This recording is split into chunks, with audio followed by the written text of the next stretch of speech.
I welcome you all to Major HS Kalsi's Balno Academy. This is Abhishek.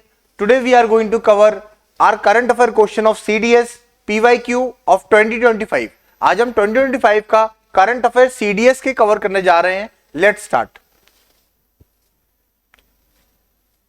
So as you can see, we are going to see previous year question of CDS written examination 2025 of current affairs. Current affairs का इस बार का weightage जो है वो examination में काफी ज्यादा पूछा गया है. मोर देन 25 प्लस क्वेश्चंस इस बार एग्जाम में पूछे गए हैं. वो सारे के सारे क्वेश्चन, लेटेस्ट ट्रेंड क्या है एग्जामिनेशन का, वो आज हम क्लास में कवर करने जा रहे हैं. So we are going to discuss CDS 2025 first written examination. Here we go with our first question. Which among the following statement about Project Nexus is correct? Project Nexus से question पूछा गया है. Project Nexus से correct question क्या है? अभी recently economic survey आया था, उसमें इसको डिटेल तरीके से पूछा भी गया था. ये टर्म भी यूज किया गया था प्रोजेक्ट नेक्सस. प्रोजेक्ट नेक्सस किससे रिलेटेड है? It is related to international agreement to enable labour movement between country. Labour movement जो एक कंट्री से दूसरी कंट्री जाते हैं उनको लेके है. It is an international initiative to enable instant access cross border retail payment. Retail payment को बढ़ावा देने के लिए है. It is an international initiative to transfer technology between countries. It's an international agreement to create database on financial inclusion. So क्या है project Nexus? Project nexus क्या है? रिटेल पेमेंट को सेटलमेंट करने के लिए है, इंस्टेंट एक्सेस के लिए है, जो कि हमारे साउथ ईस्ट एशियन कंट्रीज में है, आसियान कंट्रीज में, उसको लेके प्रोजेक्ट नेक्सस के बारे में बात किया गया है. It's an international initiative to transfer basically a retail payment. Option B is here is absolutely correct कि जो रिटेल पेमेंट का सेटलमेंट है कहां पर? आसियान कंट्रीज में,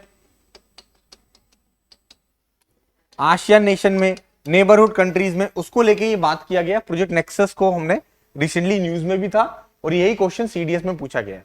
CDS का वेटेज अगर देखा जाए एग्जामिनेशन पॉइंट ऑफ व्यू से, करंट अफेयर्स का बहुत ही ज्यादा वेटेज हो रहा है, काफी ज्यादा वेटेज दिया जा रहा है. इस बार जो देखा जाता है मोर देन 25 प्लस क्वेश्चन हमारे करंट अफेयर्स पे पूछे गए हैं. अगर आप देखोगे आगे जाके हम डिस्कस भी करेंगे इसकी फर्दर फॉरवर्ड में कि किस तरीके से कंप्यूटर के भी क्वेश्चंस पूछे गए हैं, जो हम लोग डिस्कस करेंगे. Some basic questions of computer they have asked in this examination. So we are going to cover some next question. So which of the following established the first global capacity centre? India में पहला global capacity centre कहां पर start हुआ है?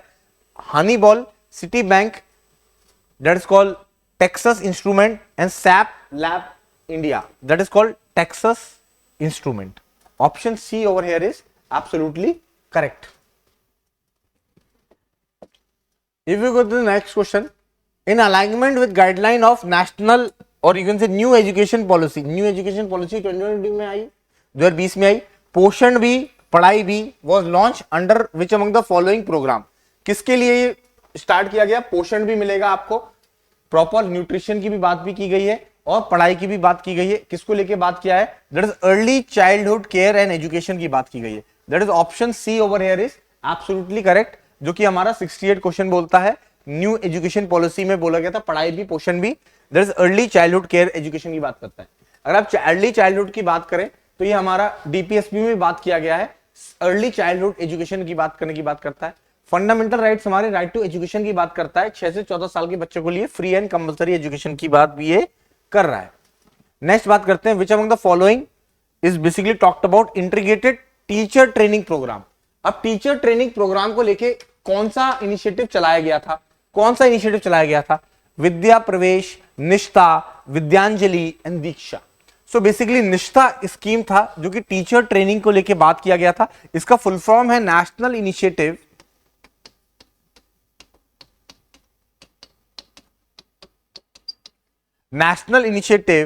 for school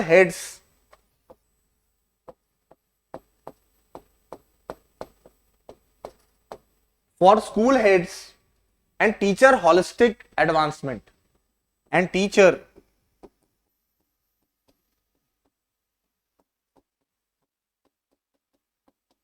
holistic advancement. तो इसी को बोलते हैं निष्ठा प्रोग्राम. जो कि इंटीग्रेटेड टीचर प्रोग्राम है, जिसमें टीचर को बहुत तरीके से आपको स्किल डेवलपमेंट की बात की जाएगी, ठीक है, पेडोलॉजी की बात की जाएगी, किस तरीके से आपको क्लास को इंटरेक्टिव बनाना है, इनोवेटिव बनाना है, किस तरीके से क्लास वर्क करना है, किस तरीके से डेडिकेटली टीम एफर्ट की बात की जा रही है, जो एक टीचर ट्रेनिंग प्रोग्राम निष्ठा में इंट्रोड्यूस किया गया था। That is Nishtha is there, that is national initiative for school heads and holistic और teacher holistic advancement programme. Next बात करते हैं, which among the following agency receive Nobel prize more than once. ठीक है भाई, more than once Nobel prize किस किस को मिला है, तो क्वेश्चन ये पूछा जा रहा है more than once Nobel prize किसको मिला हुआ है। तो ILO, WFP world for food programme, UNICEF और UNICEF that is human right commission for refugees. तो basically human right commission for refugees को मिला है, हाई कमीशन फॉर रिफ्यूजीज को मिला है, और इनको 2 बार नोबेल प्राइज मिला है। तो ये वाला ऑप्शन, डी वाला ऑप्शन करेक्ट है। ILO को नहीं मिला था, WFP को नहीं मिला था, यूनिसेफ को नहीं मिला था। Option is D option is absolutely correct.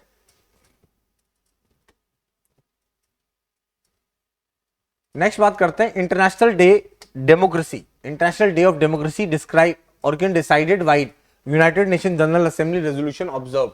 United Nation में एक रेजोल्यूशन ऑब्जर्व किया गया था कि इंटरनेशनल डे ऑफ डेमोक्रेसी कब किया गया, कब इसको किया गया, 15th of September they have decided to celebrate as international day of democracy. और इसको थीम क्या बोला गया इसका, इस बार का जो थीम था that is AI, that is artificial intelligence as a tool, artificial intelligence as a tool for good governance.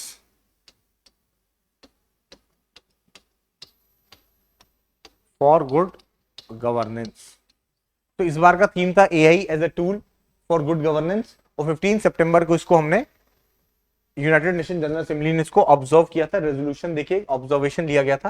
That is option C, option is correct. Next बात करते हैं, since war begin in the minds of men, it is the mind of men that defence peace must constructed. This observation can be found in constitution of which of the following organ of United Nation. देखिए United Nation से 2-3 से बार question पूछा गया है। जब भी वार begin होता है, since war begin in mind of men, so it is in the mind of men that defence and peace must be constructed. ठीक, जब भी आपको लगे कि भाई वार जैसी सिचुएशन हो रही है, तो हर किसी के मन में डिफेंस और पीस की भावना आती है। ऐसा किसके कॉन्स्टिट्यूशन में मेंशन किया गया है, किसके कॉन्स्टिट्यूशन में इसका जिक्र किया गया है यूनाइटेड नेशन ऑर्गन के लिए? तो World Health Organization, United Nation Educational Scientific and Cultural Organization, International Atomic Energy Agency, United Nation Economic and Social Council. So basically ये यूनेस्को जो बात करते हैं, United Nation Education Scientific and Cultural Organization, ये UNESCO के देखिए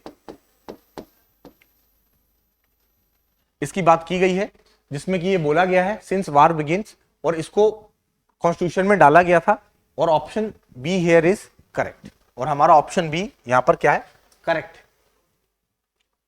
विच of the following do not share boundary with Ukraine. Ukraine के साथ बाउंड्री शेयर कौन नहीं करता है? अब देखिए भाई, ये वाला क्वेश्चन जब हमारा रशिया यूक्रेन वार चल रहा था, तो ये वाला क्वेश्चन भी हमारा एग्जामिनेशन में पूछा जा सकता है कि विच among the following do not share boundary with Ukraine. Ukraine के साथ बाउंड्री शेयर कौन नहीं करता है? तो ये वाली चीजें हैं। तो you should be remember, Poland है, रोमानिया है, लिथुआनिया है, ठीक है, और बेलारूस है। कौन पोलैंड के साथ बाउंड्री शेयर नहीं करता है? So here Lithuania is the correct answer.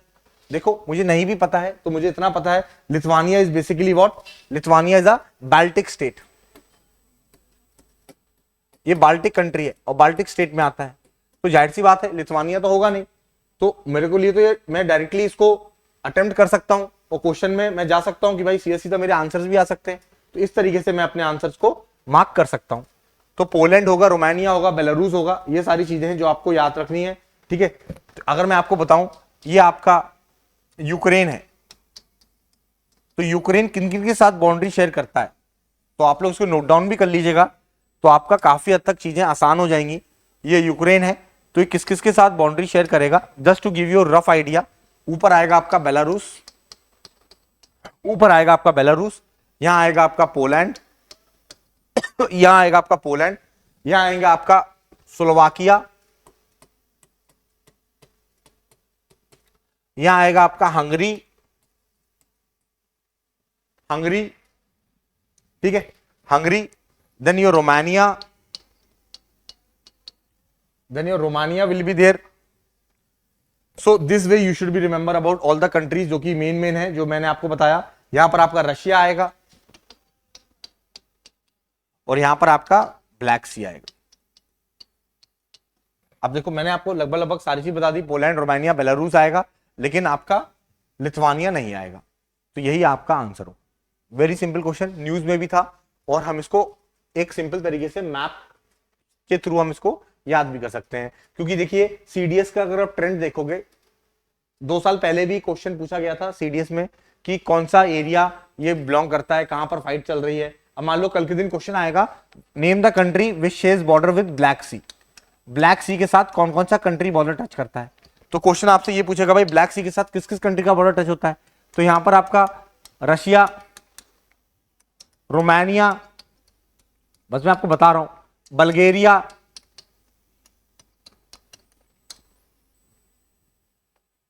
Georgia, Turkey, Ukraine.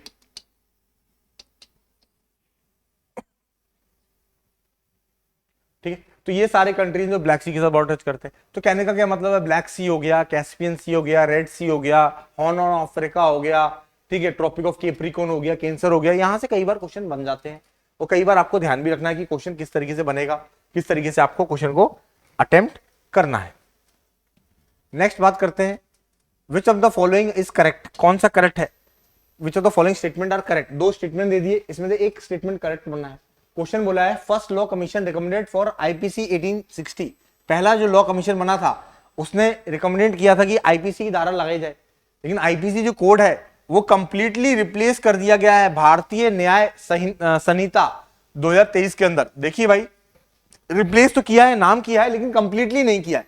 कुछ ऐसे क्लॉज हैं जो कि ऑलरेडी कभी हैं. यही यूपीएससी के हैक्स हैं, कंप्लीटली जैसे स्टेटमेंट रॉन्ग हो जाते हैं. ठीक है, कि कंप्लीटली तो रिप्लेस नहीं किया है, कुछ चीजें रिप्लेस की हैं, कुछ चीजें आईपीसी की रखी हैं, कुछ चीज को मॉडिफाई किया है. कंप्लीटली रिप्लेस नहीं किया, लेकिन नाम जरूर चेंज किया, भारतीय न्याय संहिता 2023 किया है. Option A is correct, that is option 1 is correct. ये चीजें आपको ध्यान में रखनी. नेक्स्ट बात करते हैं, what is the purpose, what is the following purpose of firewall. Firewall का पर्पस क्या है. अब देखिए क्या, क्यों पूछ रहा हूं मैं ये क्वेश्चन, क्यों मैं ये क्वेश्चन पूछ रहा हूं, क्योंकि ये क्वेश्चन क्या है, ये क्वेश्चन कंप्यूटर बेस्ड पहली बार सीडीएस के पेपर में डाले गए हैं. कंप्यूटर के क्वेश्चन अभी तक हमको देखने को नहीं मिलते, लेकिन इस बार कंप्यूटर के क्वेश्चन डाले गए हैं कि फायरवॉल का पर्पस क्या है. फायरवॉल का पर्पस है क्या, फायरवॉल का काम क्या होगा. फायरवॉल हमको भी पता है कि भाई हर कंप्यूटर में फायरवॉल आता है टू बेसिकली रनिंग और check to prevent the virus attack. Virus attack को प्रिवेंट करने के लिए फायरवॉल डालते हैं हम लोग. तो यही इसका मेन पर्पस. ठीक है, unauthorised access computer by internet ये नहीं है, इंस्टॉलेशन ऑफ सॉफ्टवेयर नहीं. The main purpose is running checks to prevent what, virus attack. Virus attack को चेक करना इसका मेन काम है. अब देखिए कंप्यूटर के 5 क्वेश्चन मिलेंगे आपको. विच of the following is not an application of software. कौन सा एप्लीकेशन नहीं है सॉफ्टवेयर का, कौन सा है. स्प्रेडशीट है, ऑटोकैड है, एमएस पॉइंट, पावर पॉइंट है, लेकिन लिंकर एक एप्लीकेशन नहीं है सॉफ्टवेयर का. Linker is not an application. तो सिंपल क्वेश्चन है. 5 क्वेश्चन आपको कंप्यूटर का देखने को मिलेगा सीडीएस में. विच of the following is malicious software. तो भैया भाई मैलिशियस सॉफ्टवेयर मतलब जो कि आपका वायरस की तरह एक्ट करेगा, तो that's called Trojan horse. C option is over here is correct. ठीक है, हैकिंग, पासवर्ड क्रैकिंग, फायरवॉल ये तो प्रोटेक्ट कर रहा है आपको. ठीक है, तो ये चीज है malicious Trojan horse is your correct answer. Which is the what is an interactive combination of text, graphic, video, audio, image termed as. मतलब आपको कोई ट्रैफिक करना, मतलब ग्राफिक्स वगैरह करना है, ठीक है, जेपीजी वगैरह करना है, वीडियो करना है, ऑडियो करना है, तो आप किससे करते हैं, मतलब है क्या ये, what is this, that's video audio. So basically it's a termed as what, multimedia. इसको मल्टीमीडिया के तौर पे टर्म किया जाता है. Which of the following characteristics of AI. AI के भैया क्या फायदे हैं, what is the characteristics of AI. Replicates human decision making, store relevant information, store similar kind of data for a specific purpose and allow user to interact with media. भैया AI के क्या काम है. एआई देखिए इसमें क्या बोलता है, रेप्लिकेट्स ह्यूमन डिसीजन मेकिंग, मतलब हूबहू कॉपी करता है. मान लो मैं आपको पढ़ा रहा हूं, इधर एक एआई आ जाएगा मेरे नाम का, Abhishek AI. Abhishek AI will come and हूबहू they will do the copy. अब देखते हैं एआई न्यूज एंकर देखते हैं, एआई रोबोट देखते हैं, तो वो क्या करते हैं, हूबहू कॉपी कर रहे हैं, सारी चीजें बता रहे हैं और वही चीजें आपको आंसर बता दी जा रहे हैं। मैं आ जाऊंगा एआई, बालनोई का एआई, मैं आपके आगे आंसर बताऊंगा, it's replicates human decision making. Replicates का मतलब होता है हूबहू कॉपी करना, तो आंसर क्या होगा, ए ऑप्शन होगा। तो कहने का मतलब क्या है, बहुत इजीली ढंग से हम इस क्वेश्चन को देख सकते हैं। नेक्स्ट क्वेश्चन बोलता है which organisation has recently started new initiative Bharatiya Vidya परियोजना एंड दैट इज कॉल्ड नारी संवाद प्रक्लब। किसके द्वारा स्टार्ट किया गया ये चीज है, इग्नू के द्वारा, साहित्य अकेडमी के द्वारा, centre for cultural resource training CCRT, Indira Gandhi national centre for art. तो किसके द्वारा ये स्टार्ट किया गया, ये क्या चीज थी, ये रिसेंटली न्यूज में भी था, किसको लेके बात किया जा रहा था। देखिए थोड़ा out of the context question है, ज्यादा न्यूज में था नहीं, बट सीजनली ये इनिशिएटिव स्टार्ट किया गया था और Indira Gandhi national centre for art के द्वारा इसको स्टार्ट किया गया था।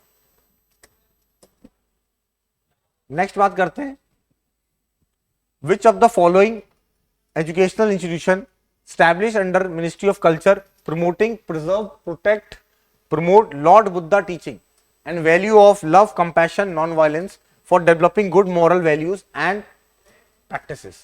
ऐसा कौन सा ऑर्गेनाइजेशन है जिसने लॉर्ड बुद्धा की टीचिंग्स को प्रेज किया है, उनकी वैल्यू को प्रमोट किया है, टीचिंग को प्रमोट किया है, नॉन वायलेंस को प्रमोट किया है, कंपैशन को प्रमोट किया है और डेवलप करने में हेल्प की है मोरल वैल्यूज एंड प्रैक्टिसेस। तो options are Indian institute for advance study, national council for education NCERT जो न्यू दिल्ली है, Nava Nalanda, Mahavira Nalanda and IGNOU. So you should be remember that is called C option is correct, that is called Nava Nalanda Mahavira Nalanda university is correct option. और आप याद रखना कई बार examination में पूछता है भाई नालंदा यूनिवर्सिटी किसने बनाई, Nalanda university was founded by who, Nalanda university was founded by Kumar Gupta, Kumar Gupta founded Nalanda university, this thing you should be remember. और यही 107 का क्वेश्चन है कि Nava Nalanda Mahavira Nalanda is your correct answer. Let's move to another question. देखिए कितना बड़ा क्वेश्चन था, मुझे नहीं भी आता है, मुझे इतना पता भाई बुद्धा की बात हो रही है, नालंदा बुद्धा से संबंधित है, तो मैं इसमें डायरेक्टली आंसर पे आ सकता हूं क्योंकि ये काफी हद तक आप इसको इजी वे में गेस कर सकते हैं। अब देखिए निर्भया फंड आया है, Nirbhaya fund non lapsable corpus fund है, ठीक है, which to be utilize for project specially design to improve the safety and security of women in administrate. मतलब बेसिकली ये क्या है, नॉन लैप्सेबल फंड है, लैप्स नहीं होता, ये पर्टिकुलर चीजों के लिए ही यूज किया जाएगा, वुमेन सेफ्टी के लिए बनाया गया था निर्भया फंड। तो निर्भया फंड वुमेन सेफ्टी के लिए यूज किया जाएगा, लेकिन इस फंड को एडमिनिस्ट्रेट कौन करता है, क्वेश्चन ये पूछा है। देखिए क्वेश्चन कितना बेहतरीन पूछा है, which of the following like who administered this fund, that is called ministry of women and child development, ministry of home affairs, ministry of finance and ministry of education. बताइए, देखिए इसका करेक्ट आंसर है ministry of finance administered this fund. ठीक है, कई लोग इसको mark करेंगे चाइल्ड डेवलपमेंट होम अफेयर्स, नहीं, ministry of finance will be your correct answer, जो कि ये नॉन लैप्सेबल फंड है और पर्टिकुलरली यूज किया जाएगा design to improve the security and safety of women, उसको लेके ये बात की गई। नेक्स्ट बात करते हैं परंपरागत कृषि विकास योजना, 2015 में इसको लॉन्च किया गया था, 15-16 में बाय सेंट्रल गवर्नमेंट। लेकिन इसका मेन काम क्या है, मेन काम इसको क्या है, मेन काम परंपरागत कृषि योजना का काम क्या है, to promote what, organic farming. तो ऑर्गेनिक फार्मिंग को लेके इनको बात किया गया था कि इसको प्रमोट करना है, सपोर्ट करना है ऑर्गेनिक फार्मिंग इन कंट्री। तो option C option is over here is absolutely correct. When did union government stabilize or established the separate ministry of cooperation with the help of सहकार से समृद्धि? So basically कब किया, ये किया 2021 में किया। इसका काम क्या था, इसको बहुत ज्यादा मॉडर्नाइज करना है, ठीक है, बहुत ज्यादा इनोवेटिव करना है, इसलिए हमको यूज करना है। तो इसलिए कॉपरेटिव्स को बढ़ावा देना है, एम्प्लॉयमेंट बढ़ाना है, कॉपरेटिव्स का दायरा बढ़ाना है। तो हमने सहकार से समृद्धि एक सेपरेट विजन बनाया, ठीक है, कब बनाया, 2021 में बनाया। काफी पुराना क्वेश्चन है, मतलब पुराने टॉपिक से क्वेश्चन उठाया गया है। अब सीडीएस के पेपर को आप थोड़ा समझो कि अब वो दिन गए कि भाई 2 महीने का करंट पढ़ लिया, 3 महीने का करंट पढ़ लिया, आपका हो गया। ये थोड़ा एक हॉलिस्टिक व्यू मांग रहा है, एक कंप्लीट स्टडी मांग रहा है, कंप्लीट तरीके से सारी चीजें मांग रहा है, वो चीजें आपको इसमें करके देने की बात ये कर रहा है। नेक्स्ट बात करते हैं, which ministry of defence government had declared ministry of defence the year, कौन सा ईयर डिक्लेयर किया है मिनिस्ट्री ऑफ डिफेंस ने? देखिए ये क्वेश्चन कई बार पूछते हैं, जैसे कि लास्ट टू लास्ट ईयर पूछा गया था, united nation declare 2023 2024 as year of what, ठीक है, India declare 2024 as what, so ministry of defence और government of India declare 2025 as what, rehabilitation of families of martyrs, reform, peace और self reliance. The answer is reform, reform की बात कर रहे हैं, ministry of declare ने declare किया था 2025 को। नेक्स्ट बात करता है which of the following statement about open network for digital commerce are correct. तो बताइए, अब देखो मुझे ये क्वेश्चन नहीं आता है, मुझे आता है नहीं आता वो मुझे नहीं, लेकिन मैं ऑप्शन से सॉल्व करूंगा। It was launched in 2021 by government of India, पहला ऑप्शन बोलता है। It aim to democratise e commerce in India, India has surpassed China in e retail penetration, e retail में हमने सप्रेस कर दिया चाइना को। भैया ऐसा तो कुछ नहीं है, भैया हम चाइना को कहां, भाई चाइना तो कैसे मैन्युफैक्चरिंग में किंग है, कैसे सप्रेस कर देंगे, तो ये ऑप्शन तो गलत हो जाएगा। तो जब वैसे ही मैंने थर्ड ऑप्शन काट दिया, I will eliminate this option. अब मैं कुछ भी नहीं देखूंगा, मैं सीधा आंसर पे आ जाऊंगा, बी ऑप्शन। भाई India has surpassed China in 2024 in e retail penetration, the statement is wrong, मैं गलत कर रहा हूं। ये सारी चीजें जो आपको ध्यान में रखनी है। नेक्स्ट बात करता है millions of mind augmenting national aspiration knowledge MANAK scheme under the flagship program that is innovation in science pursuit for inspired research और इंस्पायर केटर्स। ये किसकी बात कर रहा है? तो बेसिकली ये उन बच्चों की बात कर रहा है जो कि एक एज ब्रैकेट में आते हैं 6 से 10 साल के बीच में, जिनको प्रमोट करना है साइंस एंड टेक्नोलॉजी को, ठीक है, और एज ग्रुप। तो option D, the school children studying in class 6 to 10th age group that is 10 to 15। तो 6 से 10 साल तक की क्लासेस के बच्चों को टारगेट करना है, जिनका एज ग्रुप 10 से 15 साल का है, उनको मोटिवेट करना है साइंस एंड टेक्नोलॉजी में, मैथ्स में, ठीक है, कि जिससे वो अपने आपको स्किल और एनहांस करें, उस पर जाके काम करें। तो that is option D, option is here absolutely correct, that's called मनक। मनक के बारे में आपको ये जानकारी होनी चाहिए। नेक्स्ट बात करता है, स्पोर्ट्स से क्वेश्चन आया था, which among the following awarded major Dhyan Chand Khel Ratna award 2024। Major Dhyan Chand Khel Ratna award किसको मिला है? देखिए ये हाईएस्ट स्पोर्ट्स अवार्ड है, मेजर खेल रत्न ध्यानचंद खेल रत्न अवार्ड। तो ये Shri Gukesh D, Shri Harmanpreet Singh, Shri Praveen Kumar and miss Manu Bhaker. तो बेसिकली चारों को मिला था। ये चीजें आपको याद, हमने अपने करंट अफेयर के लेक्चर्स में भी इसको डिटेल में कवर किया था। नेक्स्ट बात करता है, consider the following statement about prominent film personality. अब देखो ये क्वेश्चन क्यों आया है, क्योंकि इनमें से एक पर्सनालिटी की डेथ हुई थी दिसंबर में in the age of what 90 years due to kidney alignment failure की वजह से उनकी डेथ हो गई थी। तो ये बोला गया है, he was born in Hyderabad, he was born in Hyderabad में पैदा हुए। With a series of film he challenged in the mainstream Bollywood and he become the widely known Bharat एक खोज, the discovery of India, Jawaharlal Nehru की किताब है। In landmark 53rd episode television series he directed a 2023 biopic of Sheikh Mujibur Rahman. Sheikh Mujibur Rahman के बारे में biopic भी एक टेलीविजन सीरीज चलाया था, ही डायरेक्टेड। तो उस पर्सनालिटी का नाम क्या है? उस पर्सनालिटी का नाम है श्याम बेनेगल। श्याम बेनेगल इसलिए बात कर रहा हूं, he died on 23rd of December, 23rd of December को he died in the age of 90 years due to kidney related alignment.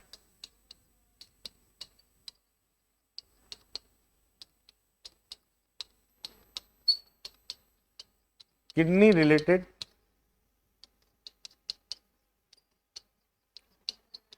Alignment, that is Shyam Benegal. और इसको गवर्नमेंट ने काफी अच्छी तरीके से कवर भी किया था न्यूज में, ठीक है, प्रेस इंफॉर्मेशन ब्यूरो में भी इसका मेंशन था।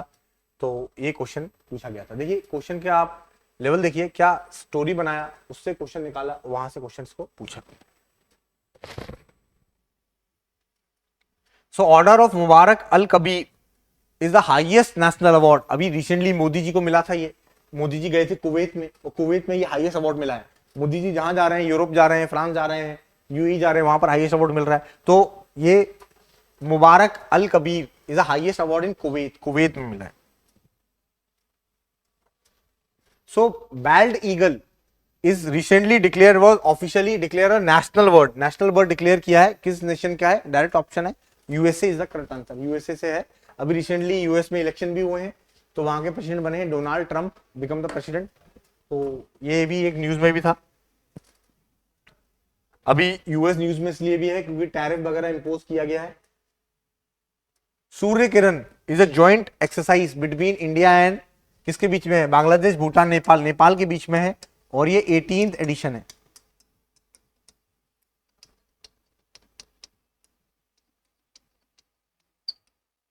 सलिचखंड नेपाल में इसको किया गया है, ये चीज आपको ध्यान में रखना है, it is there.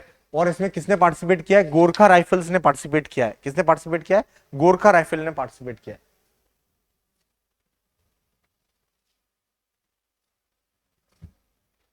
That is called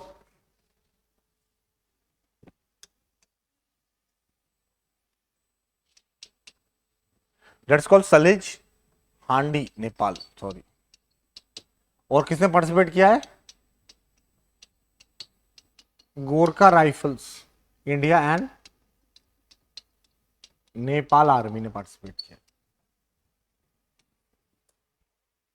next बात करते हैं, which of the following statement are correct. देखिए जैसे ही आप स्टेटमेंट बेस्ड क्वेश्चन देखते हैं तो डरिए मत, ये बहुत आसान तरीके से आप इसको क्लियर कर सकते हैं। Moidams the burial system of Ahom dynasty, जो असम की बात करते हैं, ये यूनेस्को वर्ल्ड हेरिटेज साइट है, यस ये है, वो 43rd यूनेस्को हेरिटेज साइट है, रिसेंटली न्यूज में भी था।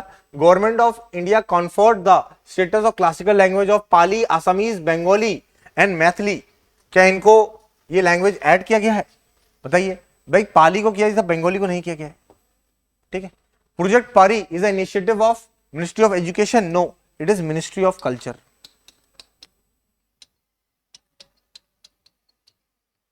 सो here which of the following given statement are correct, कौन सा स्टेटमेंट करेक्ट है, इसमें क्वेश्चन ये पूछा जा रहा है, तो option B over here is correct, only one only is correct. तो ये सारी चीजें, ये भी रिसेंटली न्यूज में भी था और पारी भी रिसेंटली न्यूज में भी था, तो ये दोनों ही न्यूज में थे और फर्स्ट वाला स्टेटमेंट भी न्यूज में था। अब देखिए यूपीएससी ने क्या गेम खेला कि ये जो प्रोजेक्ट परी था ये कब किया गया? 46 जो सेशन था वर्ल्ड हेरिटेज कमेटी का, वर्ल्ड हेरिटेज कमेटी का जो सेशन था 46 जो कि दिल्ली में हुआ था, वहां पर ये प्रोजेक्ट परी को इंट्रोड्यूस किया गया था मिनिस्ट्री ऑफ कल्चर के द्वारा, ठीक है। और ये वाला एक क्वेश्चन इन्होंने हेरिटेज से पूछ दिया, एक उन्होंने लैंग्वेज से पूछ दिया, एक उन्होंने रिसेंट समिट से पूछ दिया, अब बोल दिया भैया बताओ तीनों में से कौन सा सही, कौन सा सही नहीं है। तो कहने का क्या मतलब है, क्वेश्चन इस तरीके से पूछे जा रहे हैं। नेक्स्ट क्वेश्चन बात करता है, Which of the following PSLV launched by ISRO is not correctly matched by their mission? कौन सा correctly match नहीं है? PSLV 660 SpaceX, PSLV 559 Probe 3, PSLV C58 ExoPoSat, PSLV 57 DSR SAR। So basically ये correct नहीं है, ये किया गया था basically आदित्य L1 के लिए to study sun। सन की आउटर मोस्ट लेयर कोरोना को स्टडी करने के लिए भेजा गया था, ऑब्जर्वेटरी था to study sun from halo orbit around what, around sun. तो ये बात करा जा रहा है upper most layer of the sun को स्टडी करने के लिए आदित्य L1 रिलेटेड टू था, तो option D here is not correctly match, बाकी सारे करेक्टली मैच हैं। तो ये सारी चीजें थी जो आपको ध्यान में रखनी है। तो यहां पर हमने अपने सारे क्वेश्चन कवर किए।